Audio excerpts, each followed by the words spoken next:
Imboka bisika ezwami bino na bituluku nyonso yenguma mokonzi Kinshasa to pe ekolo Congo mbote mingi pe na baito bengaka ba diaspora ba ebatika mboka bakenda pona koluka bakenda pona ba raison ebele bisika ezwami bino totombeli bino olandi bolamu wa émission mokolo mwa lelo ya masolo ya mboka tozali bongo na mwana mboka @mukuna yende to pena to timbola bomo la yi mwa masolo na ndenge isalemaka pe elekaka na kati ya Eurotech TV na émission na bino masolo ya mboka mbote mwana mboka mbote mama Falona mbote ba congolais nyonso mbote ba combattant de la vie à tout seigneur tout honneur je salue le président de la République Fatou Beton l'espoir de la République le roi Salomon Augustin Kabouya Kimpele Kimfumu autorité morale le président a maître sous-marin Jean-Marc Kabound wa Kabound mbote na batu nyonso ba konzi mwana bino ya zolela toujours boyi makambu na ngai sala esengo mingi soki bosilisi @mukuna le combattant de la rue les parjuriers congolais est là avec vous. Et voilà bolandi malamu na boke binyonso tongi siko tokota penza bobola yiwa bozindo ya masolo na biso ya mboka lolenge kanika kande tolobaka ndeko to bandi directement na mituna na biso opesa biso fond ya message ya réunion emosalamaki mokolo mwa lobby na IGF to pe inspection générale de finance tina nango ezalaki nini. Merci madame lobby to monaki ndeko inspecteur général oya kambaka inspection générale ya finance asalaki point de presse moko pour appeler sa compte rendu ya misala oyo tata ekolo a confiaki na yi et parmi ba mission wana ezalaki auditer que c'est autobengaka banque congolais banque congolaise na gestion ya fonds aux qui loué pour la Covid-19 et la nyonso le lobby a pensé que le max concernant Covid-19 et la Covid-19 le lobby a coûté tellement de détournement de gestion il a constaté que il y a que 1% ya mbongo ya mboka et qui n'aura pas peuple 99% peuple bénéficiaire c'est-à-dire 99% peuple bénéficiaire 1% peuple bénéficiaire yango ezaki message na ye et alobi azwi dossier wana apesa wana maboko ya bazuzi nde balandela batu oyo basali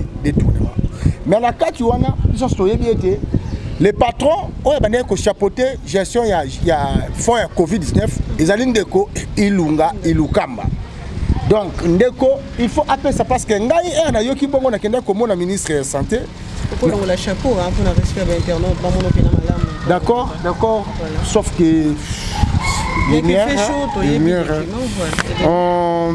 un document où va commis fort alloué pour les ripostes contre les pandémies Covid-19.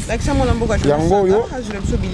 Na ko ko pesango na routine de lango bino bo coller on a ba image. Voilà. Donc awa ndeko ministre de la santé eteni azo laksa première tranche batine la kezaka 1 800 000.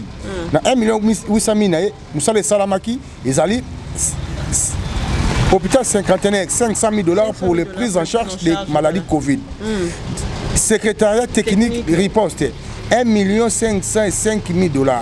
Reste combien 129 000 1 295 000 $. À ce but 3 ambulances na CFAO. Donc bac de vérifier, vérifier qui déjà va monter preuve.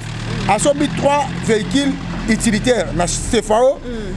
Médicaments pour les prises en charge des maladies et d'autres besoins d'urgence tels que communication. Tout le monde qui est na Top Congo, na ba chaîne belé, tout le monde qui formation ou ba télé pour na conseiller ba thermomètre voilà. Voilà donc maman kam pesi ba explication na. La troisième tranche à l'axe sur le Romoro. La troisième tranche à l'axe monter côté que ça 3 milliards. Na 3 milliards wana de francs congolais. 3 milliards de francs congolais. Mama ye mo azui 1 milliard. Clinique Ngaliema azui 1 milliard. Clinique universitaire de Kinshasa 1 milliard, 3 milliards à bout pia. Mais nga si qu'on a document o elo que tiré makanisi nanga ezali awa. Na point 8. La 8e tranche o ekotaki na mbongo ya Covid, eza 4 550 000 $.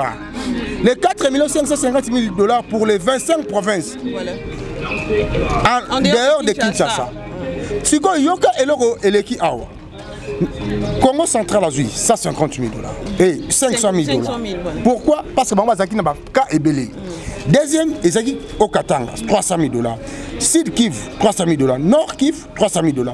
Les 21 provinces de Tikali, Bango Fobazoa, 150 000 $. Mais Bambongo Oyo, 4 millions oyo ezaki na maboko ya docteur Eternité 4 millions oyo ezaki na maboko ya ministre ya finance na caisse docteur était na komeli ministre ya finance abi bambongo oyo na 21 provinces oyo tindango na maboko ya DPS direction provinciale de santé bango ne mutu baza pour la prévention cause ba mesure bango ba gérer nini wana la chose grave c'est le ya la gouli c'est le ya la gouli ça la ministre de finance azumbongo atina pas ba gouverneur ba komi gouverneur sur ba 50 000 pour ba mbongo na ba mobilisation ba salaki et tika le 100 000 ba pesi un groupe de députés pour continuer mobilisation et ba pesi ba DPS au cas ba 50 000. Or, concernant détournement zali tant babimbongo ekende na kingani yo tino na kingani ateko sala ka même sala déviation on est un détournement. Le monsieur doit être interpellé. Et à la fin dossier est mis sous louche, il y a une somme il y a 47 millions et ça na boka pepe lumkamba silence radio. Il y a comme ça ko senga. Le col IGF après c'est déjà dossier na boka bazouzi. Bazouzi ba avec sa dossier oyo inapercité. Potoka ki lobi inspecteur général abi toyebi baza puissant bazo benga ba intervention na bandenge nyonso mais tokosenga ye vraiment à se donner au fond dossier automona clair parce que biso toza batu ya IDPS et tu sais que daté biso ko yibate soki ndeko était nazali coupable balaksa biso yango ko yamwe alakisi ngai ba élément na nyonso akozana ngo posa na ko pesa numéro na suka ko benga okozwa exemplaire oyo eza traçabilité ya dépense na voilà. Wana tozaki bon na domaine ya santé bolandi bongo lolenge mona mboka robase mukuna alimboli penza malamu nous demandons toujours à la justice congolaise asala toujours mosala nae pour la bandeko ba koluka kobebisa vision chef de l'état ba kwa kozwa bongo e bonga topé et sikate mona mboka arobase mukuna totikala kaka na santé te et tozonga bongo na politique to monaka na régime passé yandeko Joseph Kabila Kabange IDPS bino bozalaka bato ya yambo ya côté mais la bongo recensement kasi to moni te bo lancer les sous topé bo bois kimbela que Congo il faut les canards recensement est-ce que ça motuya vraiment recensement est la première démarche oyo président devrait faire. Pourquoi biso to boya ki recensement té biso to boya ki condition oyo ezaki lié la recensement en disant que article 8 oyo ba bimisa ya loi électorale que les élections tout doit commencer par recensement. Et bango ba pesa biso délai moko ce qui a 5 ans. Donc qui contre. Or, recensement est vraiment impératif, est obligatoire, il faut passer dans le recensement. Nous sommes d'accord pourquoi? Parce que selon les informations, même sur le recensement, ils ont besoin de 2 ans. Bobanga élection. Balobi na biso recensement. La méthode de recensement au régime passé. Balobi na biso recensement et que biso 2 ans. Tout ça en 2020. 2 ans ils allaient 2022. Maintenant to banga ni parce que l'élection faut ça en 2023. Biso to banga ni. Ce que ça na bateau peuple linga, bateau peuple yokela. Et ça na biso te. Bon moni ba marché tout ça manisa to. Marché ni o bateau ba yeba semi ba yembi ba sepeli ba zone. Et ça ni biso te. Si ko biso to banga ipe ba imboka ni. Po biso ne ba imboka o bobenga ba imboka ni zane biso. To banga bana. Moi mboka robase bukuna si lelo yo taka mokonzi ekolo toyokaki alobaki pe lokola que moi mboka Vital Kamerhe ti lelo azaka ka directeur ya cabinet et tomoni que a purger peine na ye o bakatelaki il y a 20 ans et akokora pena ko exercer to pe fonction na ye na kati ya boloko. Madame nulle part président de la République avec Ndeko Kamerhe azaka directeur ya cabinet na ye tolandaki bato ya UNC ndenge ni bangolo bato tolandaki pe ba audio mususu ba balansaki nulle part le président de la République dit que Bobim Selanga vidéo depuis ba condamné Ndeko Kamerhe au président de la République à Loba. Le cas Ndeko Kamerhe est la justice. Quand la justice a condamné yo, d'office tu es acquitté de la responsabilité de son nom. C'est d'office. Le président n'a pas besoin de le président attend pourquoi le président veut constituer une nouvelle cabinet. Et je sais ce n'est pas seulement à son rapport à directeur de cabinet à confirmer mon non. Tout ça n'a pas cas il y a décès. Le chef de la maison civile personnel monseigneur Gérard. Le conseiller stratégique Jacques Ilunga. Il y a eu beaucoup de cas. Tout ça n'a cas il y a directrice chargée à communication, Madame Lydie Alba, à Kena, dans l'entreprise. Vous comprenez? Et ça, c'est un directeur. Le président veut réaménager le cabinet. Il y a un intérimaire à Zawana. Et sur ce, c'est le baïti. Moutou a mérité la Ngwende wana. Ezami balete mi sa touté. C'est le docteur professeur Cachemire Désiré Eberan. Colonel yem toujours mérité qu'on sa place wana pour tout moni. Tout moni de cause pour cette visibilité qui a comme côté mon président de République moninga na e. Tout moni yem dans sa mérité. Et par rapport à Moussa il n'y a pas de débat et à ça qu'on mérité en 1000%. Donc le président de la République a cette déclaration il faut battre la part des choses. Bal Blongola et mentionne à Bango. Nous sommes des alliés. Ceux qui vont continuer à continuer, et il y aura une déclaration officielle à l'IDPS. Depuis que l'IDPS a une déclaration que l'IDPS est le Macambo, il y a IN. C'était pourquoi il y a justice. La justice est gérée par le président de la République. Le président de la République a géré la justice. Quand vous accusez la justice, quand vous accusez la police, quand vous accusez l'armée, vous accusez aussi le chef de l'État. Donc, tout la justice est indépendant, pas que tout le monde va condamner de caméra. Si est-ce que va faire la ça qui est vrai ou faux? On va le dire faux. Si vous avez posé la question, document est 57 millions et où parce que les caméras est clair le billet document a bandé ça qui est document de Bitakwira. Contrat Bitakwira, c'est contrat Jamal. Or, contrat Bitakwira, le contrat, il y a 950 maisons pour 11 provinces et le montant c'était 26 millions. Maintenant, 57 millions, on a un miracle. Ce n'est pas l'UDPS qui donne la liberté provisoire. Depuis que l'UDPS a commis derrière, c'est là, l'UDPS a commis derrière Simanango. Même condamnation à moi, on a Vital Caméré. Mais nous avons tous suivi. Nous avons tous suivi comment déco Chadar Balobek et Bangou de la Caméré. Nana Yoka Yamote Awa. Comment c'est possible de contraire? Ce n'est pas que Ndeko Kamere qui na TV pour la déclaration de que Bazo Luka était Bazo Luka n'est pas président de la République. Si vous savez, l'idée c'est comme toi Fati. C'est ce que vous voulez nous dire? Il faut retourner à Bango. Non, on doit être sérieux. Ce n'est pas de venir à la télé faire des spectacles. Ce n'est pas sérieux. Bon, il y a ça peuple le Cambo et Sengeli. Ce n'est pas parce que vous avez posé le romo pour le salir pour le romo. Non. Au cas où il y a un abimi, juste étiqueté. D'abord, il y a des gens qui ont dit Robaz Mukuna, vous avez un peu monté, mais là, moi, 32 ans, il y a régime à Mobutu, 18 ans, plutôt 3 ans, Mosé Laurent Désiré Kabila, 18 ans, Joseph Kabila Kabange. Quel bilan faites-vous? Nalelo, 2 ans, il y a pouvoir, il y a Fati. Donc, quel bilan faites-vous par rapport à cela? Bon, s'il faut faire le bilan en général, nous avons la difficulté parce que je ne peux pas faire endosser les gens, Makambo, Bango, Bazan, la quantité. Ça, au moins, on peut séparer la responsabilité de tout et chacun. Voilà, les 32 ans, Mobutu, bilan et Zalaki en moyenne. Parce que Mobutu nous a laissé, il y a Malonga. Les 3 ans de musée étaient moyennes. Et les 18 ans de Kabila? Les 18 ans de Kabila étaient catastrophe. Votre partenaire de coalition aujourd'hui? Partenaire de coalition, parce que c'est lui qui nous a fait passer les flambeaux. Vous comprenez? Ce qui est un coup de tête contre le Soda. Le coup des acquis. D'office, c'est un partenaire d'alternance. Un partenaire politique. Partenaire d'alternance. Parce que c'est lui qui nous a passé les flambeaux. Bref, il y a FCC, tout ça, la coalition. Tout ça, la coalition gouvernementale, ça va pas gérer. Donc, ce gouvernement, ça va la coalition. Et la mise au coalition n'existe pas. Oh, moi, les coalition. Non. Ezali to komona ti lelo na bobomi coalition. Coalition existera parce que Ndeko Kabunda zaki fouya coalition.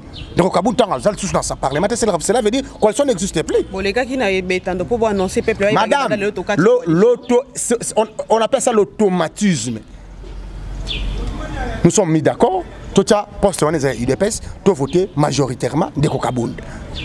Il y a un monde de Kabunda, les carats permanents, ça va gagner. Il y a combien de députés? 32 députés. Nous avons combien? Ils ont fouillé la coalition. Mais nous avons le même membre, parce que nous avons des sujets qui ont combien? Il y a 286 comme ça. Nous avons combien de députés? Si vous avez un bango, et bakani autope obstacle ni tata mokonza mboka kokuta nango parce que to matata na matata. To sangana na bango volontaire maté. Le peuple doit être très bien informé. Est-ce que vous réussissez au mandat? Le peuple doit être très bien informé. Bissona FCC tout sangana volontairement. Bissona FCC tout sangana constitutionnellement. La constitution dit le président, le parlement, Bimisa, premier ministre. Majorité parlementaire européenne, ça, premier ministre. Or, il n'est pas ça qui est 30 députés. Il y a 16. C'est tout ça que tu as combien? Si tu as géré, primature comment? C'est toquer une coalition. Pour l'intérêt à la nation, tu as une cohabitation, tu as une coalition. Maintenant, il y a le coup, la base à la mécanisme, Baboma Mboka Oyo. Vous avez pas de bananes. Madame, Kabila a donné ce pays dans beaucoup d'étrangers. L'économie à Congo est gérée dans 2 personnes. Libanais égal na monsieur Achour, Mukolo Mino Congo, papa Babé, monsieur Achour, papa Achour, papa Babé Achour, Mukolo Mino Congo. Est-ce que c'est normal un grand pays comme le nôtre, l'économie est gérée dans Libanais? C'est une haute trahison. Mais monsieur de pouvoir, les garants de la nation, le Félix Antoine Tshisekedi, Binonde Boro gouverner, topé FCC. C'est FCC qui gouverne. Mais ça, c'est le mais là, c'est que vous avez ignoré comment. Le premier ministre Azam Moutawat. Le chef du gouvernement, s'il vous plaît, est le garant de la nation. Garant de la nation et de bon fonctionnement. Si quand le président a sur les prérogatives naïe. Non, moi évolue madame. N'a pas prérogative naïe. Non, la déontologie évolue. N'a pas prérogative naïe madame. Tout le monde y bien. Le président de la République a signé ordonnance contre-signé le ministre intérieur. Au monde il va marcher bien en dictature. Cela ne veut pas dire que le président est à Kojiraka, premier ministre. Pourquoi besoin de la charge d'un plus à président? Tous la coalition grâce à la constitution, oyo élection boutique basalaki, ba pesi majorité fabriquée quelque part, le peuple a subir yango. Mais toujours le bélo komoko. Exode 14, 13 à 14 lobby. Gardez silence. Non, non. En 14, c'est garder silence. Ah, 14, garder silence. Voilà. C'est que ça 14, monsieur. Maintenant, on va dire que c'est 14, 13. Il faut lire la Bible, voilà. Non. Ah, gardez silence. L'Éternel combattra pour vous. Ah, les Égyptiens que vous voyez aujourd'hui. Vous ne le verrez plus jamais. Les Kabila, les Mabunda, les Minaku, les Chadari, les Mova, les tous blocs que vous voyez aujourd'hui. Vous ne le verrez plus jamais. N'a pas de temps pour l'intérêt de la République. Toi, c'était une question. Tout le monde qui raconte à Jeannette Kabila face à président Félix Antoine Tshisekedi Tshilombo, Tata Mokambi Ekolo, et créer un peu moins de polémique. Vous vu que selon Nungu Toroyoka, que il y a des moutons qui ont une récence. Mais ça, danger, parce que la population, topé ba rumeur et tambola qui bango baza ba tout, topé ba Rwandais. Donc, ton recensement n'est qu'au Salema. C'est pour chasser le tout et les Rwandais ou comment? Madame, recensement c'est pour les Congolais, c'est pour le monde. On va recenser que les Congolais. Ça dit beaucoup, hein? On va recenser que les Congolais. Tout ça, le recensement, il y a le monde entier. Tout ça, le recensement, il y a les Congolais. Il y a tout cas, si vous avez recensé les Congolais. Merci beaucoup.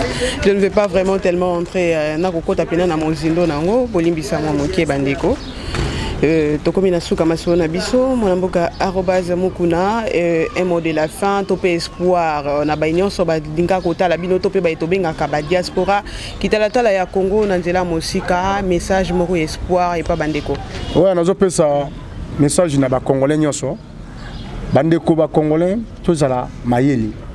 Le président de la République Aza salarié. Le président de la République a continué déjà dans l'histoire de Mboka. Ceux qui ont un vanda au souhait le président a réussi. Il y a qui omis ça la carrière.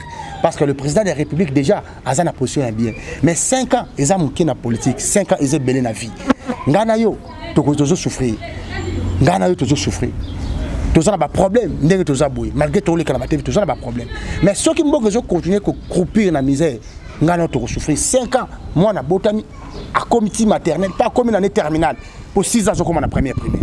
C'est-à-dire, tous ont l'obligation de soutenir le chef de l'État à réussir pour l'intérêt de Nganayo, pour l'intérêt de la politicien, pour l'intérêt de Moutou, mais pour l'intérêt de Nganayo. Message pour nous battre sur l'IDPS, bisous nos alliés, banane, tata moko, maman moko.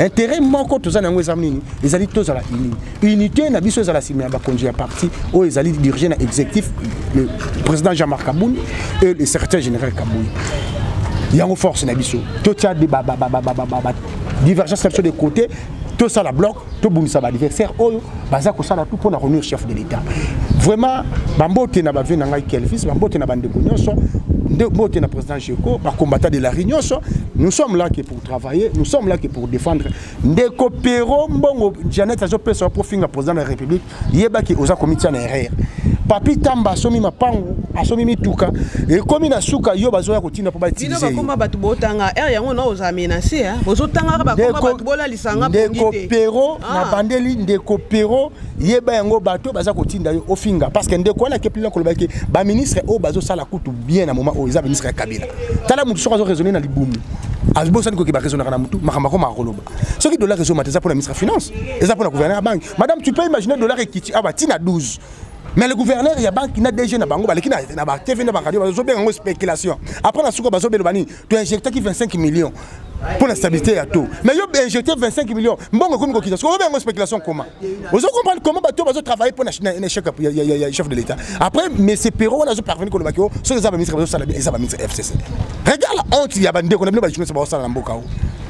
Son yande qu'on a bien journaliste. Boza baninga na journaliste. Boza courage, il faut pas bolongola na nina bino. Oui, que monsieur Rotek to dénonçara, yango to paratara. Non.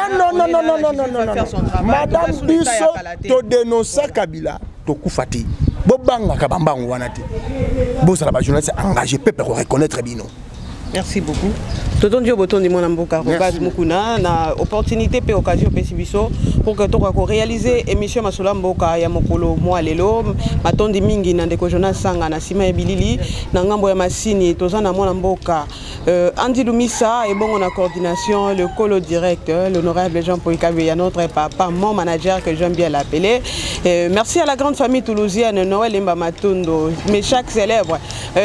Bonne arrivée à ma maman, Mamouné, donc elle vient de Toulouse. Bagnon Sobonzima pour soutenir Bisso, pour voter chaîne Nabino Erotech TV, toza toujours. Merci la maman Bibi depuis Washington. Ouais, vous tu bien mon collègue pour la repère sa macanicinaye.